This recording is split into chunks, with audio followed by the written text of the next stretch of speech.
اللہ اللہ اللہ اللہ۔ اعوذ باللہ من الشیطان الرجیم، بسم اللہ الرحمن الرحیم۔ رب اشرح لی صدری ویسر لی امری واحلل عقدۃ من لسانی یفقہوا قولی۔ نحمدہ ونصلی علی رسولہ الکریم، اما بعد فاعوذ باللہ من الشیطان الرجیم، بسم اللہ الرحمن الرحیم۔ ناظرین کرام، السلام علیکم ورحمۃ اللہ وبرکاتہ۔ تو آج ایک اور کوسچن آیا تھا کہ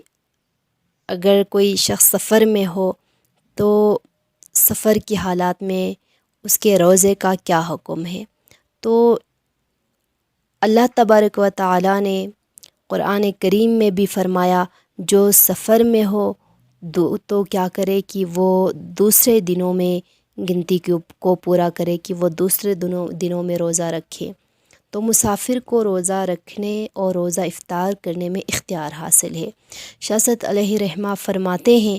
کہ فقہ احمد میں جس کا سفر کسی مشقت کے ساتھ نہ ہو، یعنی مسافر کے لیے یہ حکم ہے کہ جس کا سفر اگر مشقت کے ساتھ نہ ہو، مثلاً اس کے پاس سواری ہو اور وہ تندرست بھی ہو، صحت مند ہو، اور اس کے جسم کے لحاظ سے کہ وہ طاقتور بھی ہو، اور موسم بھی نارمل ہو، اور گرمی اور پیاس لگنے کا خطرہ بھی نہ ہو، تو اس کے لیے بہتر ہے کہ وہ روزہ رکھیں، یعنی سفر مشکلات نہ ہونے کی بنا پر کہ بہتر ہے کہ وہ روزہ رکھیں، اور اس کے لیے روزہ رکھے تو اس کے لیے بعد میں قضا کی بھی ضرورت نہیں ہے، کیونکہ کہ روزہ رکھنے کی صورت میں اس کے جو روزہ ہے وہ صحیح ہوگا۔ اور اسی طرح نبی کریم صلی اللہ علیہ وآلہ وسلم کے ساتھ کہ جب صحابہ فرماتے ہیں کہ نبی کریم صلی اللہ علیہ وسلم کے ساتھ جب ہم رمضان المبارک کے دنوں میں ہم جہاد کے لیے نکلے تو کچھ نے روزہ توڑا اور کچھ نے روزہ رکھا، تو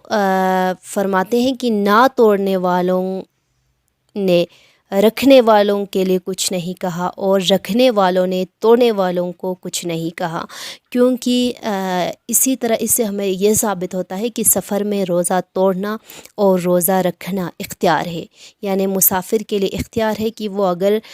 بہتر صورت یہ ہے مشقت نہ ہو، کوئی مسئلہ مسائل نہ ہو، سواری بھی ہو، تندرست بھی ہو، روزہ رکھ سکے تو بہتر ہے کہ وہ روزہ رکھیں، اور اگر وہ رکھنا نہ چاہے تو بھی نہیں بھی رکھ سکتے ہیں۔ لیکن اگر اسی طرح اگر سفر مشکل ہو، یعنی بندہ اگر تندرست بھی نہ ہو، طاقت بھی نہ ہو، یعنی اسے پیاس بھی لگے یا منزلوں کی دوری کی بنا پر مشکل بھی ہو رہے ہو، سفر مشکل ہو، تو اس صورت میں اس مسافر کے لیے بہتر ہے کہ وہ روزہ کھولے اور بعد میں اس روزے کی قضا رکھے، تو اس کے بھی کوئی کفارہ اس کے اوپر واجب نہیں ہوگا، اور بعد میں اس کے لیے وہی روزہ رکھنا پڑے گا جو سفر کے حالات میں اس نے کھولا ہو، توڑا ہو۔ تو اس کے لیے کہ ایز اے قصر کے طور پر کہ قصر کی بنا پر کہ وہ روزہ کھولنے کی شریعت نے اجازت دی ہے، اور قصر کا مطلب یہ ہے کہ وہ روزہ کھولے اور بعد میں روزہ رکھے، تو بعد میں رکھنا واجب ہوگا۔ لیکن اگر مسافر روزہ نہ کھولنا چاہے کہ وہ روزہ رکھنا چاہے تو بھی مسافر کے لیے اختیار ہے کہ وہ روزہ رکھے۔ تو اسی کے ساتھ میں آج کے لیکچر کے ساتھ میں 11 رمضان المبارک کی دعا بھی پڑھنا چاہوں گی،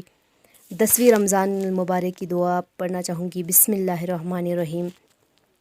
اللہم اجعلنی فیہ من المتوکلین علیک ومن الفائزین لدیک واجعلنی من المقربین الیک باحسانک یا غایۃ الطالبین برحمتک یا ارحم الراحمین۔ اللہم صلی علی محمد وآل محمد۔ پروردگار، اس ماہ میں مجھ کو تجھ پر بھروسہ کرنے والوں اور تیرے ہاں کامران رہنے والوں میں کر دے، اور اپنے احسان کے ساتھ مجھ کو اپنے مقرب لوگوں میں ٹھہرا دے۔ اے طلبگاروں کا مقصود، اے سب سے زیادہ رحم والے، ہمیں تیری رحمت کا سہارا ہے۔ اللہم صلی علی محمد وآل محمد، آمین ثم آمین۔